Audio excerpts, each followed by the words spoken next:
Bienvenue sur Mama Africa Stories. Aujourd'hui, une histoire puissante va nous rappeler une vérité que beaucoup oublient trop vite.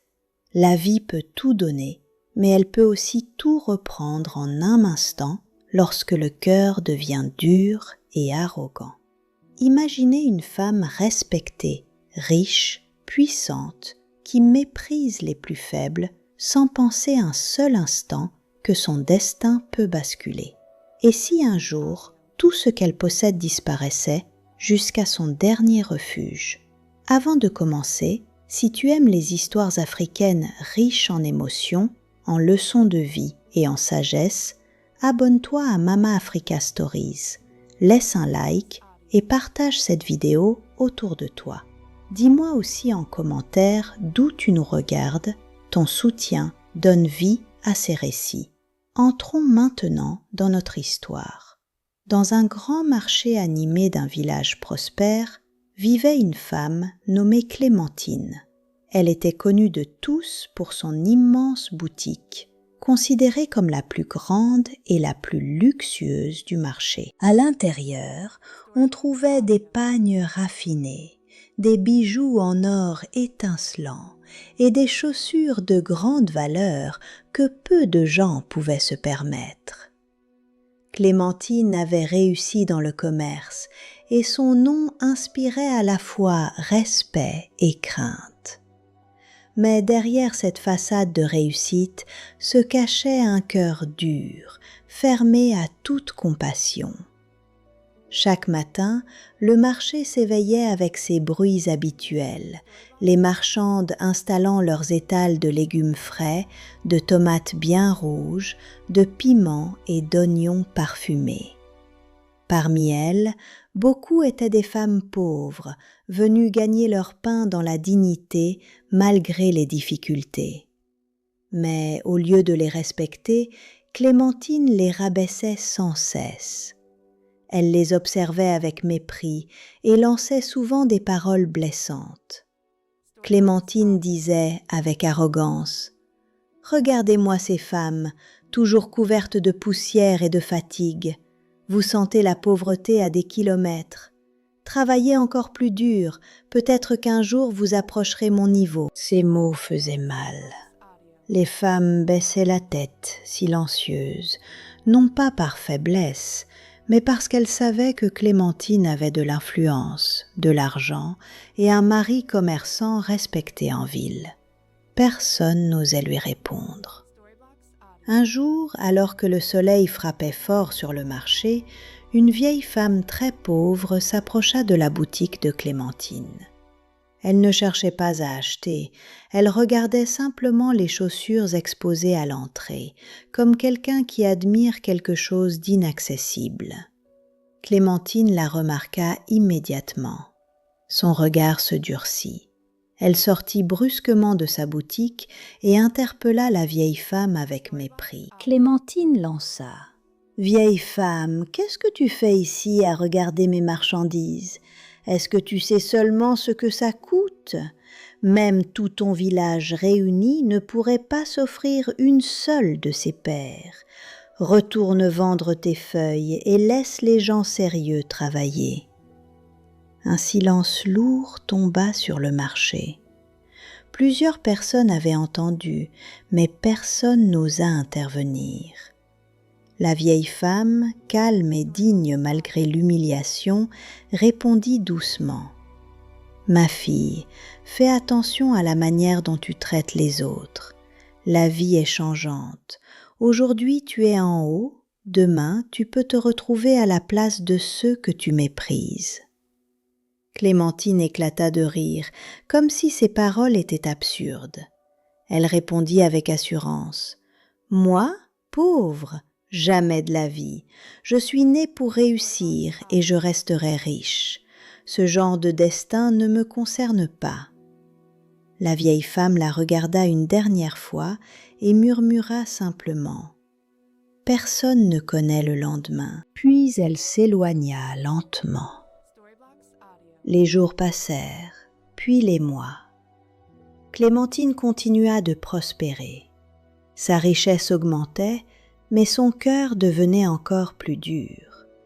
Elle refusait systématiquement d'aider les plus démunis, répétant souvent que la pauvreté était une question de paresse et non de malchance. Son mari, Moussa, un homme respecté et souvent en voyage pour ses affaires, tentait parfois de lui parler avec sagesse. Il lui disait « Clémentine, n'oublie pas que l'argent peut disparaître, mais la bonté reste une richesse éternelle. Aide un peu ceux qui souffrent autour de nous. » Mais Clémentine refusait catégoriquement. Elle répondait avec froideur « C'est ton argent que tu peux partager, pas le mien. Je ne travaille pas pour entretenir tout un village. » Un jour, le destin commença à frapper à leur porte. Moussa tomba gravement malade lors d'un voyage. Son état était critique. Malgré les soins coûteux et tous les efforts de Clémentine, la maladie était trop avancée. Moussa finit par succomber. Sa mort plongea la maison dans le silence et la douleur. Lors des funérailles, beaucoup pleuraient un homme bon et généreux. Mais derrière les larmes, les regards envers Clémentine étaient différents. Certains murmuraient déjà qu'elle n'avait jamais partagé sa richesse, qu'elle avait toujours tourné le dos aux autres. Après l'enterrement, un événement inattendu vint bouleverser toute sa vie. La famille de Moussa se réunit et déclara que selon les traditions, les biens appartenant au défunt revenaient à sa famille. Et comme Clémentine n'avait pas d'enfant, elle n'avait plus de lien direct avec la maison. Elle pensa d'abord à une mauvaise blague, mais ce n'en était pas une. En quelques jours seulement, sa vie s'écroula. Elle perdit sa maison, ses boutiques, sa richesse et tout ce qu'elle avait construit. Tout lui fut retiré. Clémentine se retrouva dehors, avec seulement 2 valises et aucun endroit où aller. La femme autrefois puissante du marché venait de tomber au plus bas. Le soleil était lourd, les routes longues, et pour la première fois de sa vie, elle découvrait l'incertitude totale. Elle décida alors de chercher refuge auprès de ses anciennes amies riches, celles avec qui elle riait, buvait et parlait de luxe. Elle arriva chez la première d'entre elles et frappa à la porte.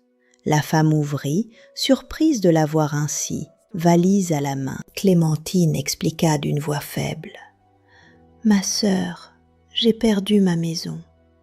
La famille de Moussa a tout pris. Je n'ai plus rien.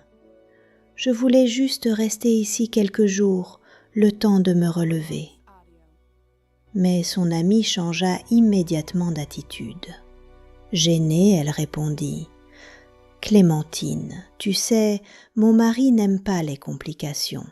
Si tu restes ici, cela pourrait créer des problèmes dans mon foyer. Je suis vraiment désolée. » Puis, elle referma la porte. Clémentine resta seule devant la maison, immobile, face à une réalité qu'elle n'avait jamais imaginée. Clémentine venait de vivre l'un des premiers chocs les plus douloureux de sa nouvelle réalité. Elle croyait encore, malgré tout, qu'il lui restait des portes ouvertes, des amitiés solides, des personnes sur qui compter. Mais la vérité allait être encore plus brutale que ce qu'elle venait de découvrir. Elle décida donc de se rendre chez une deuxième amie, une femme avec qui elle partageait autrefois des discussions autour de la richesse, des bijoux et des affaires florissantes. Clémentine frappa à la porte, espérant encore un peu d'humanité. Mais la réponse fut froide, presque indifférente. La femme lui dit qu'elle ne pouvait pas l'accueillir. Sa maison était déjà remplie, expliqua-t-elle, et elle hébergeait déjà des membres de sa famille. Sans émotion particulière, elle lui fit comprendre qu'il n'y avait pas de place pour elle. Clémentine repartit, le cœur un peu plus lourd, mais elle refusait encore d'admettre l'évidence. Alors elle tenta une troisième amie, une femme qu'elle considérait autrefois comme proche, avec qui elle riait et partageait des moments de luxe. Cette fois, il n'y eut même pas de rencontre. Lorsque Clémentine tenta d'appeler, son nom s'afficha à l'écran et l'appel ne fut jamais décroché. Silence total, aucun message, aucun retour. C'est à cet instant précis que quelque chose se brisa en elle. Une prise de conscience lente, douloureuse, mais irréversible. Elle n'avait jamais eu de véritables amis. Elle avait seulement été entourée de relations construites sur l'argent, la richesse et les apparences. Des liens qui disparaissent dès que la richesse s'éteint.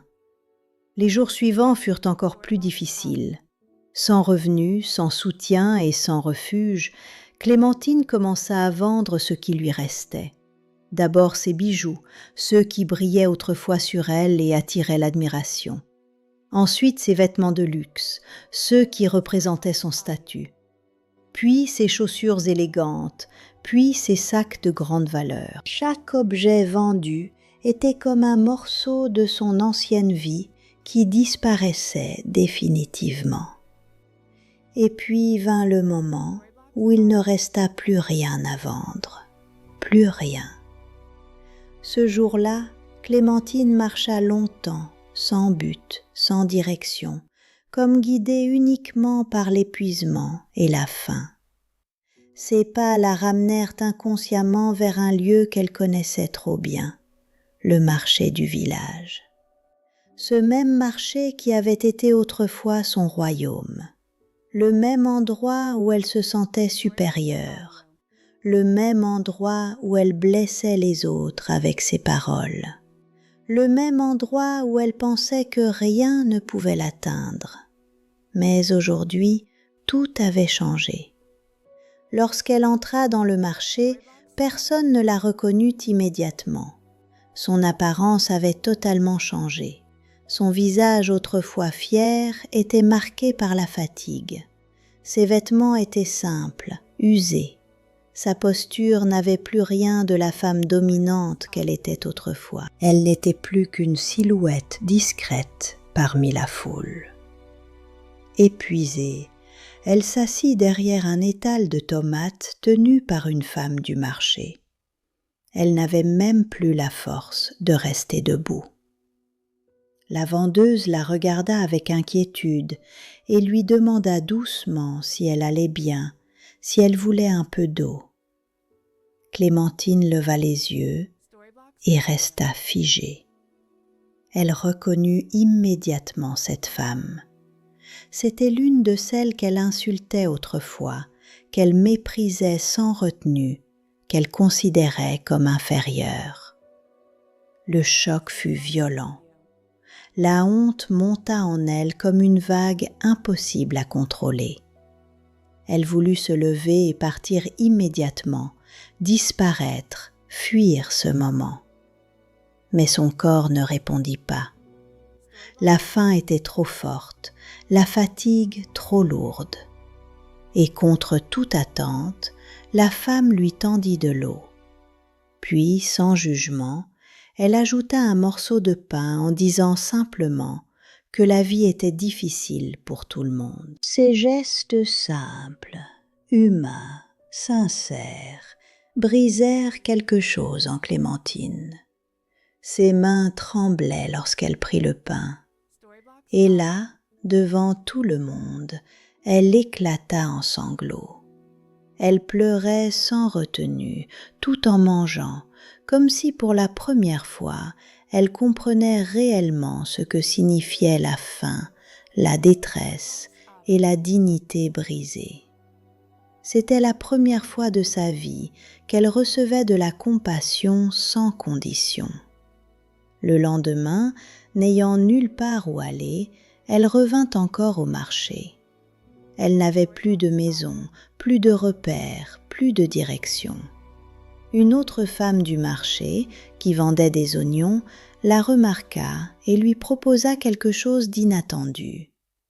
Elle lui dit qu'elle pouvait rester avec elle, même sans marchandises. Elle pouvait aider à attirer les clients, à soutenir les ventes, et en échange, elle recevrait un peu d'argent pour survivre. Clémentine n'arrivait pas à y croire. Ces mêmes femmes qu'elle avait autrefois insultées, humiliées et rabaissées étaient aujourd'hui celles qui lui tendaient la main. Sans alternative, elle accepta. Peu à peu, elle commença à travailler avec elles. Elle appelait les clients, aidait à organiser les étals, participait comme elle pouvait. Sa voix, autrefois arrogante, devenait désormais humble et douce. Elle lançait timidement « Approchez, tout est frais aujourd'hui. Les légumes viennent d'être récoltés ce matin. Regardez ces gombos bien verts. Les bananes sont sucrées comme du miel. Servez-vous sans attendre. » Chaque mot était désormais chargé d'une nouvelle réalité. Le soir venu, les femmes s'asseyaient ensemble pour compter les petites recettes de la journée. Et dans un geste de solidarité inattendu, elles partageaient équitablement l'argent, ajoutant toujours une petite part pour Clémentine afin qu'elle puisse manger. Le temps passait ainsi, lentement, dans une forme de reconstruction silencieuse. Un jour, alors que le marché était animé comme toujours, une vieille femme s'approcha. C'était elle, la même vieille femme que Clémentine avait autrefois humiliée devant sa boutique. Elle s'arrêta, observa Clémentine longuement, sans dire un mot. Son regard semblait traverser le temps, les erreurs et les conséquences. Puis elle prononça simplement « La vie tourne, ma fille ». Ces mots frappèrent Clémentine comme un rappel brutal de tout ce qu'elle avait été. Elle ne tint pas debout. Elle s'effondra à genoux devant la vieille femme, submergée par les larmes. Elle supplia « Pardonne-moi, je t'en supplie, pardonne-moi, maman. J'étais aveuglée par la richesse, je pensais que j'étais supérieure à tout le monde, mais aujourd'hui je comprends enfin. » La vieille femme posa doucement sa main sur la tête de Clémentine. Son geste était calme, presque maternel. Elle répondit avec sagesse « Ma fille, ce n'est pas moi qui t'ai punie, c'est la vie elle-même qui t'a enseigné. Certaines leçons ne s'apprennent pas avec des mots, elles s'apprennent dans les épreuves. » Clémentine pleurait comme une enfant, libérant enfin des années d'orgueil et d'aveuglement. Et à partir de ce jour-là, quelque chose en elle commença véritablement à changer. Après avoir traversé tant d'épreuves, quelque chose de profond s'était transformé en Clémentine. Ce n'était plus seulement une question de changement de situation, c'était un changement intérieur, une renaissance. Chaque jour au marché, elle devenait une autre femme. Elle n'avait plus cette fierté qui repoussait les autres. Elle n'avait plus ce regard dur qui jugeait sans comprendre. À la place, elle avait développé une présence douce, attentive, presque maternelle. Si une vendeuse ne pouvait pas venir au marché, Clémentine prenait sa place sans hésiter pour vendre ses produits. Si quelqu'un n'avait pas de quoi manger, elle partageait spontanément ce qu'elle avait. Si une vieille femme peinait sous le poids de sa charge, elle accourait pour l'aider sans attendre qu'on le lui demande. La femme qui autrefois dominait le marché par le mépris était devenue celle qui le servait par le cœur. Et pourtant, la vie continuait de dérouler ses pages. Les mois passaient, puis les années. Clémentine n'était plus la femme arrogante d'autrefois. Elle était devenue une figure respectée, non pas pour sa richesse, mais pour son humanité. Les femmes du marché l'appréciaient profondément. Elles voyaient en elle une personne vraie, une personne qui avait compris la valeur de la vie à travers la douleur. Chaque matin, elle arrivait la première. Elle aidait à installer les étals. Elle balayait parfois même les espaces des autres sans distinction.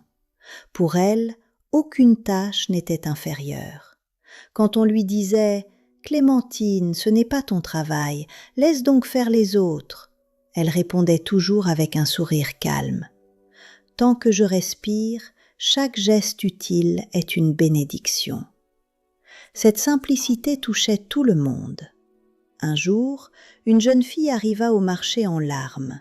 Elle était pauvre, sans ressources, et expliqua qu'elle voulait vendre, mais qu'elle n'avait même pas le capital de départ. Sans hésiter, Clémentine prit une partie de son petit argent et la lui remit.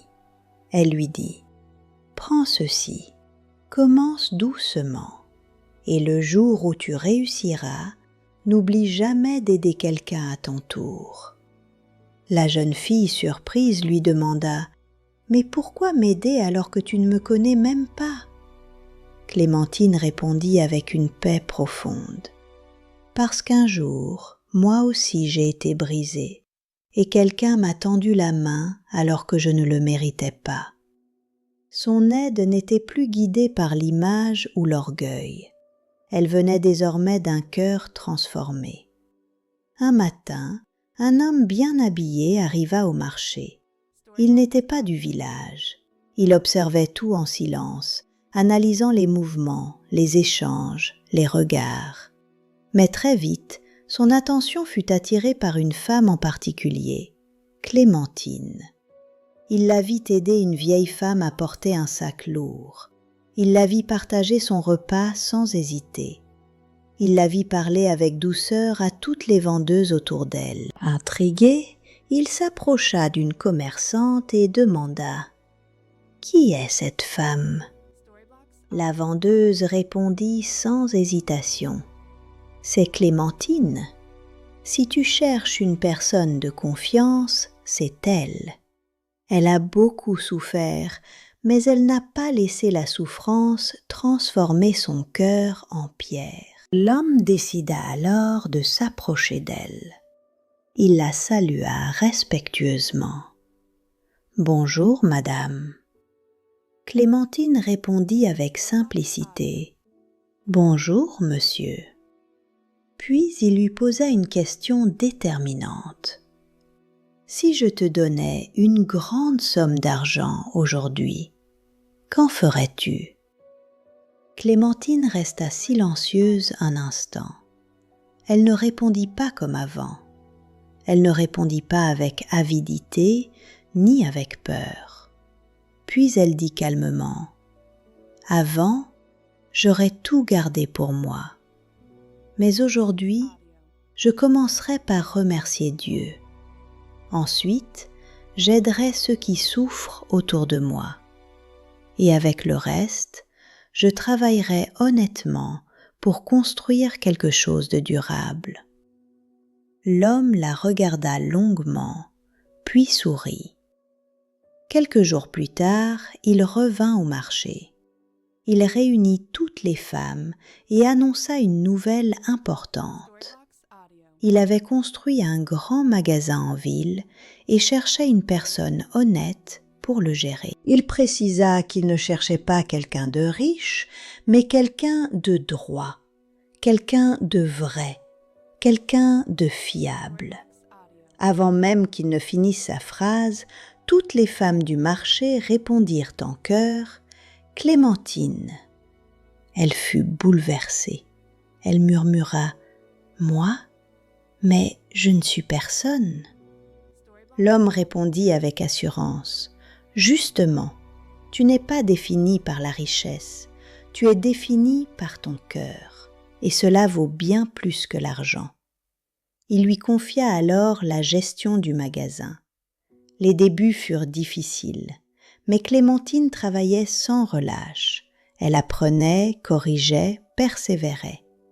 Jour après jour, le commerce grandissait, les clients affluaient, l'activité prospérait.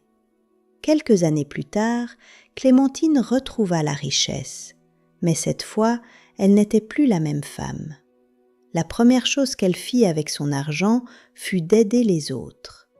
Elle soutint les vendeuses du marché pour agrandir leurs activités. Elle paya les études de plusieurs enfants pauvres.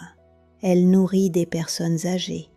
Elle créa même un espace d'aide pour les femmes en difficulté. Un jour, une femme lui demanda « Clémentine, tu es redevenue riche. Pourquoi continues-tu à vivre simplement et à aider autant les autres ?»